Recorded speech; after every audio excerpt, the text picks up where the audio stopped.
Update terbaru, operasi gelap terbongkar. Para miliuner atau miliuner asing sedang menyuap elit politik Indonesia dengan tujuan untuk mengacaukan negeri ini ya guys.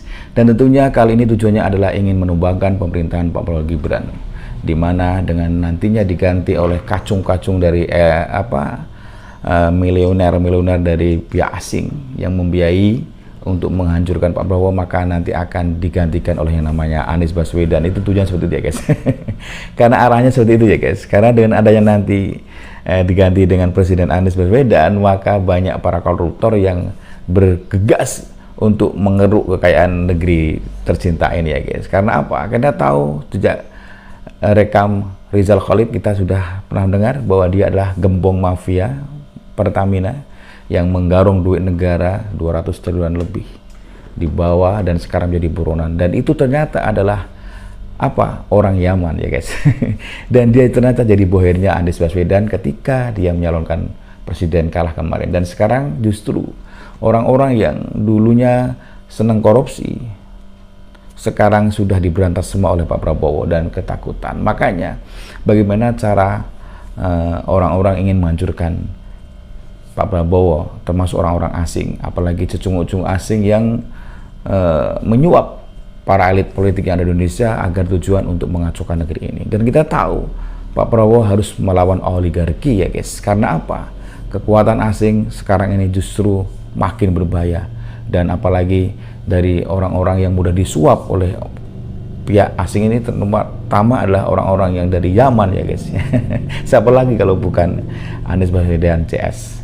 Dan kita nggak perlu panjang lebar agar kita tidak kalah paham. Tentunya kita berharap Indonesia ini harus terbebas dari orang-orang yang ingin hancurkan dunia. Oke, sebelum kita menonton video lebih lanjut, agar kita tidak kalah paham, tentunya kita tonton dulu judul yang cuplikan video berikut ini. Kan sebenarnya musuh kita itu sebenarnya bukan Prabowo, Bang. Siapa?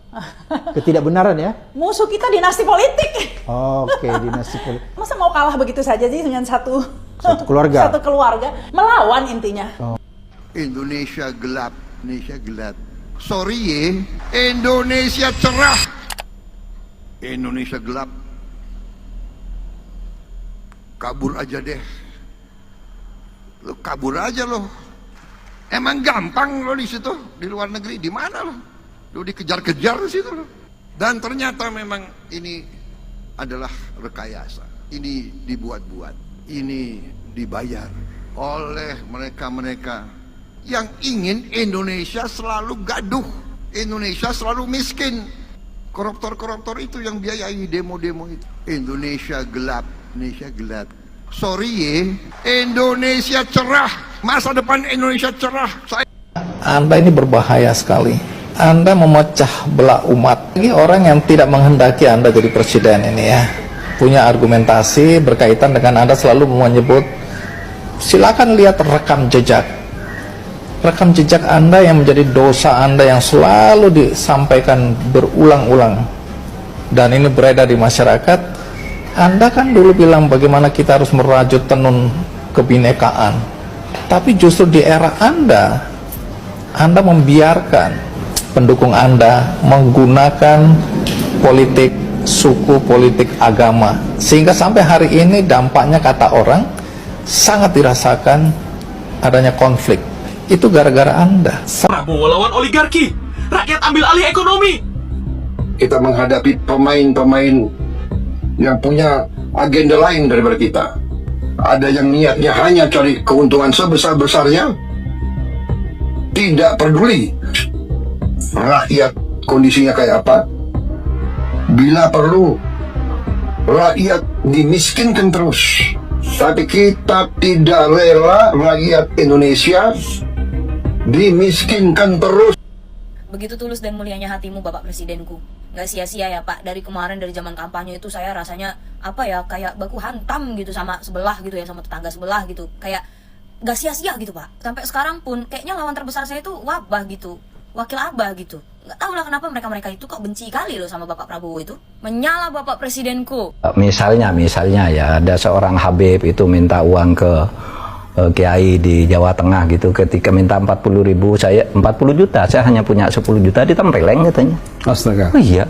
Lalu di Madura itu ada seorang punya istri cantik, kalau kamu ingin masuk surga, keturunanmu diminta istrinya, dibolehkan gitu. Dan orang-orang di kampung kita biasanya oh iya, merasa bangga banget merasanya. gitu. Ini sejak kapan kita jadi budaknya orang-orang Yaman? Maka saya sebagai anak bangsa tersinggung. Assalamualaikum warahmatullahi wabarakatuh. Jumpa lagi dengan channel saya Fadil Official. Kali ini saya akan membahas tentang perkembangan politik yang lagi memanas ya guys. Operasi gelap terbongkar dan miliuner asing menyuap elit politik kita sehingga menciptakan kekisruhan dan kekacauan di negeri ini, dan dengan tujuan ingin menumbangkan dan melengsarkan pemerintahan Pak Prabowo Gibran agar diganti dengan kacung-kacung asing. Dan tentunya kali ini justru akan membahayakan negeri kita ya guys. Dan tentunya kita sebagai Indonesia jangan sampai mudah diadu domba oleh pihak-pihak asing. Dan kita tonton serta teman video berikut ini. Operasi gelap terbongkar. Miliuner asing sedang menyogok elit politik kita untuk menciptakan kekacauan besar di tanah air. Tujuannya licik, mengganti pemimpin kuat kita dengan boneka asing agar kekayaan alam kita bisa mereka rampok habis-habisan. Jangan mau diadu domba. Kerusuhan hanya akan membuat rakyat menderita dan menghancurkan masa depan anak cucu kita. Sipil jaga sipil, tetap bersatu dukung pemerintah. Jangan biarkan pengkhianat menjual harga diri bangsa demi dolar asing. Betul, jangan biarkan pengkhianat bangsa menjual aset negara demi dolar asing. Dan inilah kekacauan yang bakal ditimbulkan. Dan kita sering juga kemarin dengar ada orang-orang yang mantan pejabat yang ingin menghancurkan negeri kita sendiri. Dia meraih keuntungan dolar, tapi justru menindas rakyat. Dan ini jangan sampai dibiarkan. Dan kali ini Pak Prabowo lawan oligarki. Tentunya ini sangat cocok sekali karena oligarki ini sangat membahayakan di negeri kita. Kita tonton teman video berikut ini guys. Prabowo lawan oligarki, rakyat ambil alih ekonomi. Kita menghadapi pemain-pemain yang punya agenda lain daripada kita. Ada yang niatnya hanya cari keuntungan sebesar-besarnya, tidak peduli rakyat kondisinya kayak apa. Bila perlu rakyat dimiskinkan terus. Tapi kita tidak rela rakyat Indonesia dimiskinkan terus. Kopdes merah putih jadi senjata. 81.000 target, 639.000 lebih pelamar membludak. Ini bukan program biasa. Ini mobilisasi ekonomi rakyat dari desa sampai kota. Koperasi merah putih akan ada 81.000. Ini bentar lagi ya guys ya. Satu koperasi mempekerjakan 18 orang. 80.000 kali 18 Anda hitung sendiri. Jakarta ikut bergerak. 267 Kopdes sudah jalan bareng BUMN, BUMD. Dari pangan sampai transportasi, tanda jelas pusat kekuasaan pun mulai ditarik balik rakyat. Betul sekali ya guys, dan inilah salah satu cara untuk melawan oligarki, karena selama ini orang pihak-pihak asing yang ingin mengeruk kekayaan alam di Indonesia ini banyak sekali, sehingga para pengusaha yang jahat dan busuk di Indonesia ini justru dia mengenyangkan perutnya sendiri sementara rakyat tetap miskin. Dan kali ini gebrakan baru Pak Prabowo adalah dengan diciptakannya Kopdes di wilayah Indonesia, dan tentunya ini yang sangat melawan oligarki ya guys. Dan kali ini kita tahu bahwa oligarki ini memang harus dilawan, apalagi pihak-pihak asing, yang ingin menghancurkan pemerintahan Pak Prabowo Gibran. Dan ada juga orang-orang yang berasal dari Yaman juga di Indonesia ini justru malah bikin kacau. Dan kali ini juga Pak Dudung merespon orang-orang yang selama ini bikin kisruh di negeri ini, termasuk adalah pihak asing. Karena apa? Karena Habib Yaman ini ya, yang mengaku Habib ini kadang-kadang, atau golongan Yaman ini yang mengaku-ngaku sebagai Habib di Indonesia ini, justru tidak ada manfaatnya ya guys. Dia justru membuat kekisruhan dari zaman dahulu, dan sekarang saatnya lah Habib Zaman ini harus dituntaskan. Dan kali ini Pak Dudung yang merupakan KSP dan penasihat Pak Presiden di bidang ketahanan berstatement, dan kali ini merespon statement dari Habib Rizik. Habib Rizik entah Habib Rizik dari mana nih. Dan tentunya kita tonton statement video berikut ini guys. Presiden katanya kabur ke Yaman itu karena di belakangnya ada Jenderal Baliho. Jenderal Baliho ya Pak Dudung itu ya, kata Rizik ya. Kalau menurut saya, antara saya dengan Habib Rizik sudah nggak ada masalah. Nggak ada masalah. Ya sebetulnya dulu waktu saya menurunkan Baliho juga kan, karena FPI itu kan waktu itu organisasi memang sudah dibekukan di tahun 2019. Nah yang menguatnya itu menurut saya karena ada ajakan-ajakan revolusi akhlak lah, yang kemudian akhirnya dari narasi-narasi yang disampaikan mengajak kemudian mengembangkan kegiatan-kegiatan yang menurut saya dan mengganggu persatuan dan kesatuan bangsa. Dan itu kita laporkan kepada Panglima TNI, ke Kepala Staf Angkatan, bahkan Gubernur pun tahu, Kapolri dan sebagainya. Maka dilakukanlah tindakan-tindakan oleh TNI Polri saat itu. Iya, betul. Dan yang membubarkan itu kan Kemendagri, Menko Polhukam.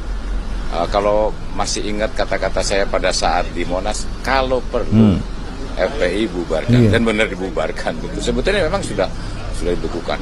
Nah sekarang rame seakan-akan bahwa saya jadi KSP, kemudian akhirnya narasi dari Bapak Presiden itu muncul, ya itu bukan dari saya, tapi artinya bahwa menurut saya bahwa ya Pak Rizik ya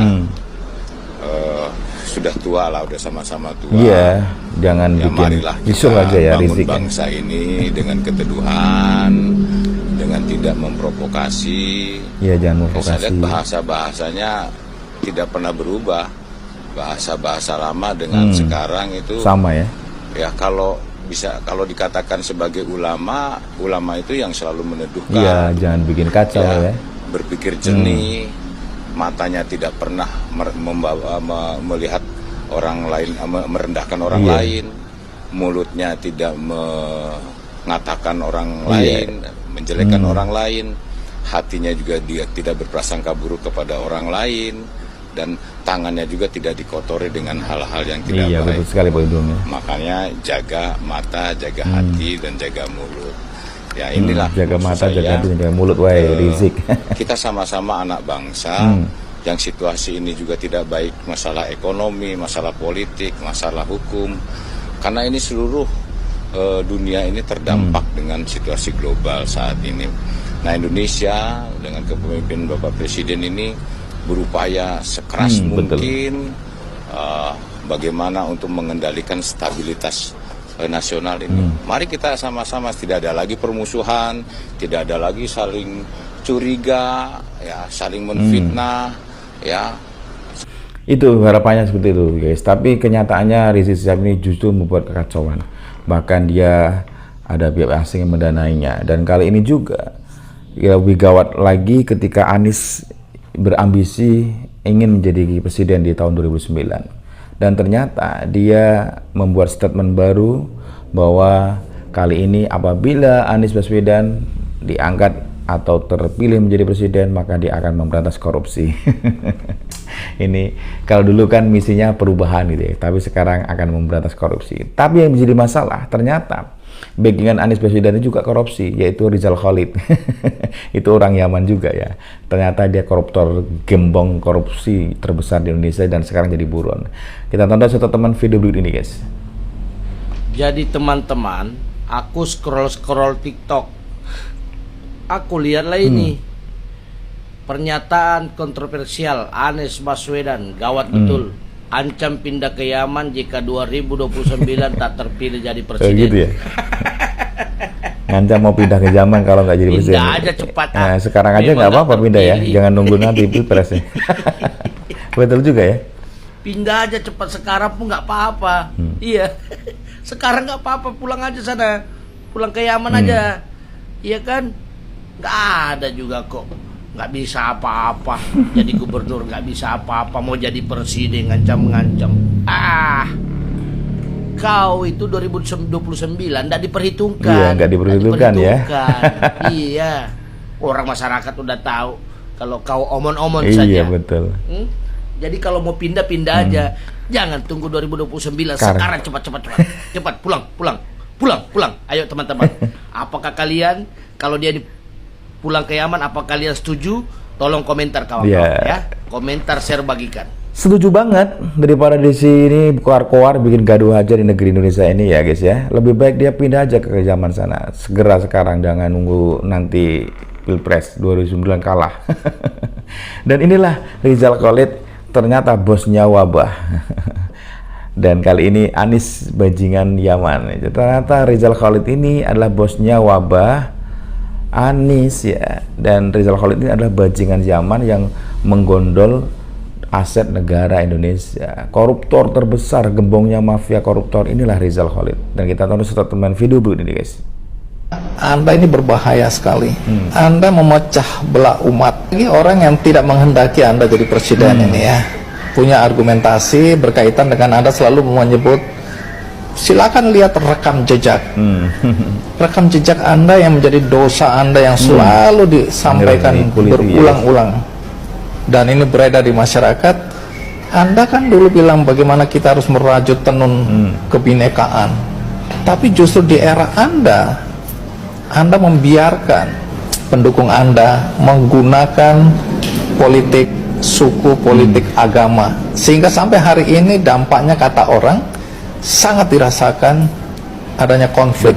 Itu gara-gara Anda. Satu lagi klarifikasi mengenai apa yang Anda lakukan melalui rekam jejak Anda ketika kampanye, karena ini juga selalu menjadi dosa Anda ya, yaitu ketika Anda membiarkan pendukung Anda ya menggunakan isu agama ini. Anda tidak pernah melarang, bahkan di masjid-masjid ada tulisannya tidak mau mensolatkan orang-orang yang memilih pemimpin yang non-muslim.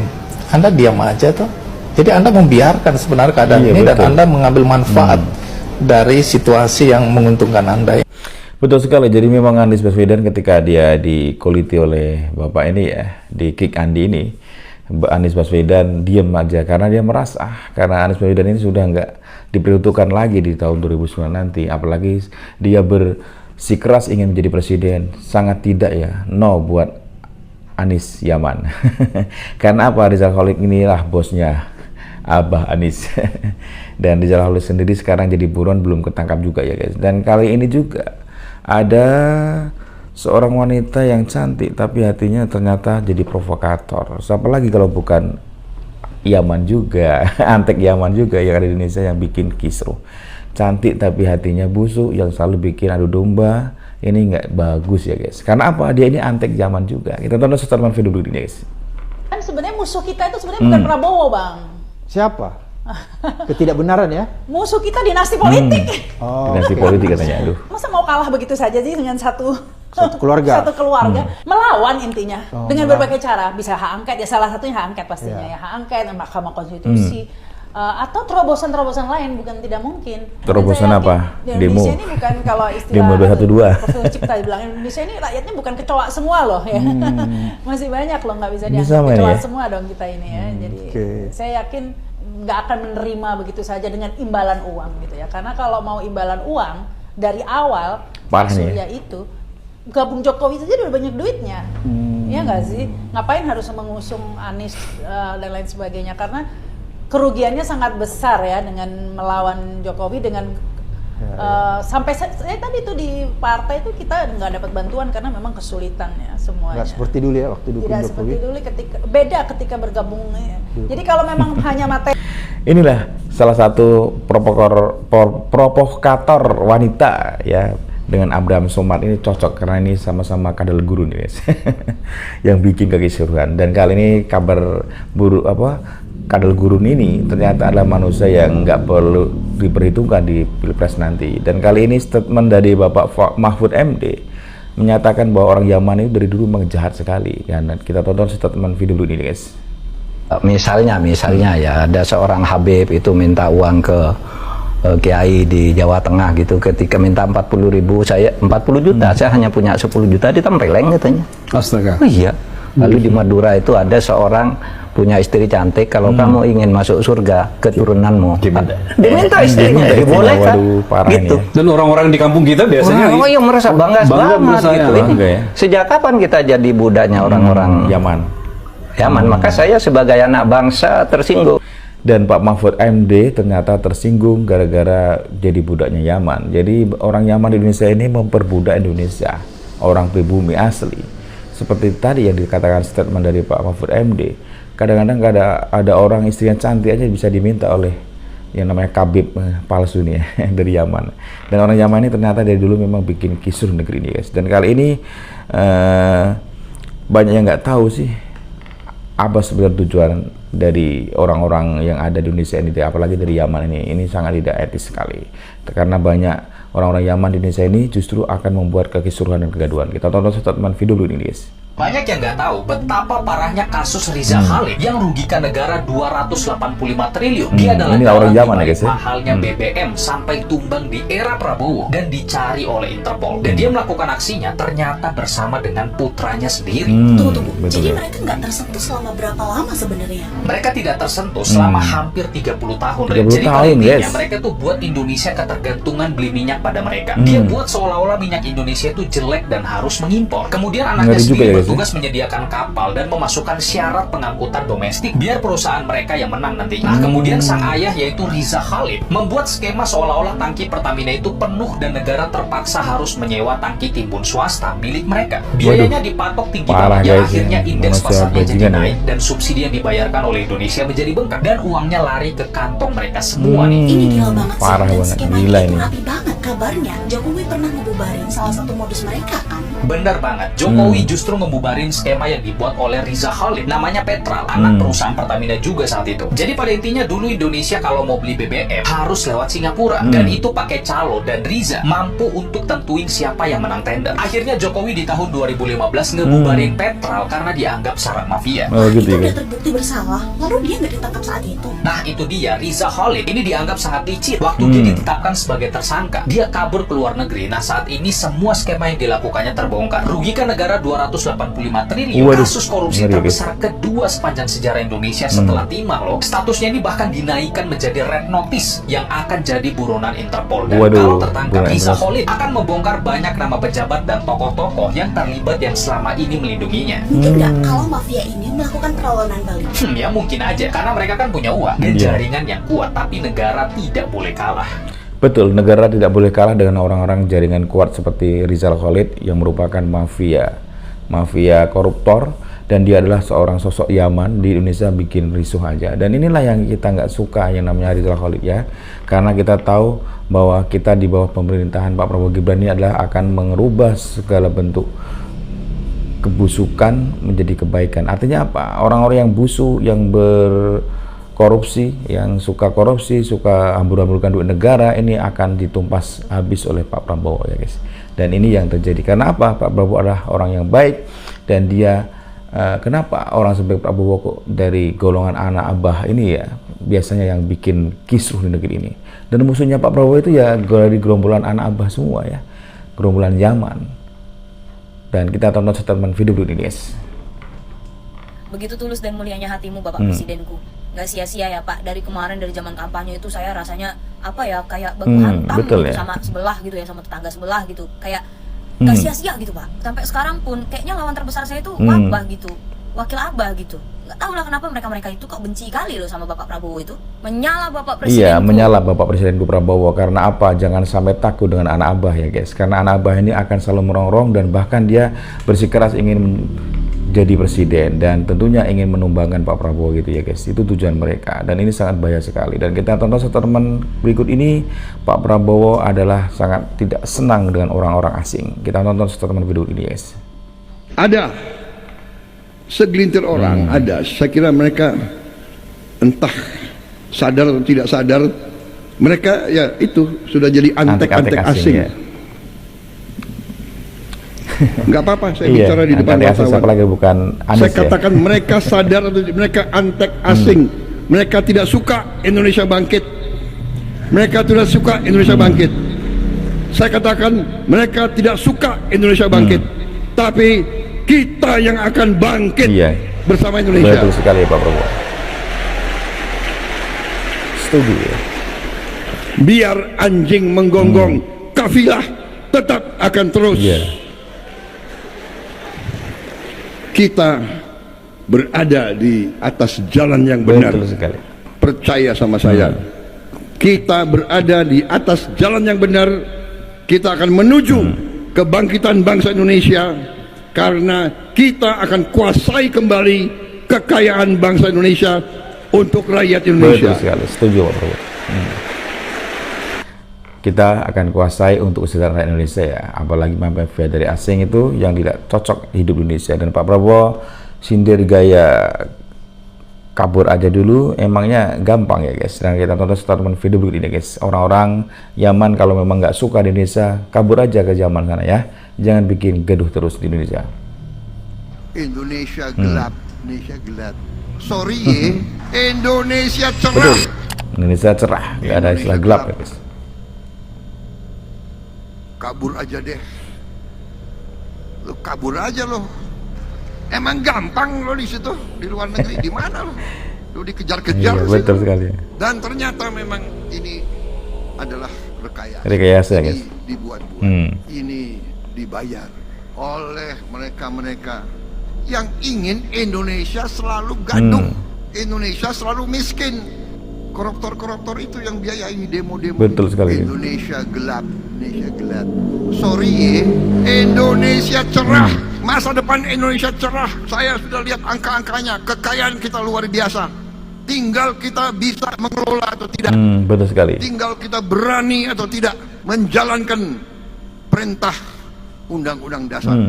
Setuju. Setuju Pak Prabowo ya. Kita tinggal berani menjalankan undang-undang bangsa.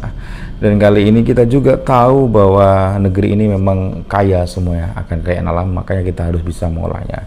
Dan Abah Anies berjanji tidak akan ada lagi korupsi di negeri ini jika 2029 dirinya jadi presiden. Kita tonton tetap video dulu ya guys. Abah Anies berjanji tidak akan ada lagi korupsi jika 2029 terpilih menjadi presiden. Kemarin katanya perubahan, sekarang kok korupsi. Iya betul. Ganti lagi. Ngimpi kali ya guys. Karena mungkin perubahan nggak ada peminatnya kan ya. Sepi peminatnya. Sepi peminat. Jadi sekarang ganti lagi, memberantas korupsi. Nanti besok-besok ganti lagi. Aduh. Parah. Parah kok. Unik banget ya guys. Dan kali ini tuh juga anak buahnya Anies Baswedan, siapa lagi bukan Tifa-Tifu yang sekarang jadi tersangka kasus ijazah ya guys. Ini juga membela Anies bahwa Anies adalah ditunggu dunia internasional. Bersama Rafil Harun nih gendoanya. Kita tonton statement video ini guys. Anies itu adalah tokoh bukan hanya untuk negara ini. Anies itu dipersiapkan Allah untuk menjadi tokoh internasional. Saya pengen itu Anies itu sekarang, memang dia nggak, misalnya sekarang, Allah belum memberikan kepada dia tugas sebagai presiden karena Anies ditunggu di dunia internasional. Oke, bukan ditunggu di penduduk DKI kembali. Enggak, Mas Anies Palestina tuh mendukung, membutuhkan Anda. Oke. Ancaman perang dunia ketiga itu membutuhkan Anda, gitu loh. Jadi itu kalau saya bahasa sasmitanya ya, mencoba untuk menerjemahkan apa maksud Allah tuh begitu. Misalnya dia dijadikan utusan khusus Presiden Prabowo untuk nggak usah harus pakai utusan khusus. Dunia internasional itu udah sangat mengakui ketokohan dari. Jangan menggunakan fasilitas negara. Ngapain? Gitu ya. Anies terlalu kecil buat jadi utusan negara untuk mengurus itu, enggak. Internasional butuh dia. Sekarang ancaman-ancaman, tantangan-tantangan bagi umat manusia di seluruh dunia itu amat sangat berat. Gitu ya guys. Waduh, parah nih, halu terus si Tifa ini guys ya. Dan Tifa ini seharusnya sudah mendengkur ke penjara ya guys. Oke. Salam waras, salam NKRI, NKRI harga mati, tetap semangat selalu buat kalian semua yang selalu menonton tayangan YouTube dari kami, dan saya ucapkan banyak-banyak terima kasih. Dan tentunya saya doakan semua kalian semua diberi kesehatan lahir batin serta hidup indah penuh dengan keberkahan rezeki yang melimpah ruah. Amin ya robbal alamin. Saya akhiri wabillahi taufiq wal hidayah. Wassalamualaikum warahmatullahi wabarakatuh.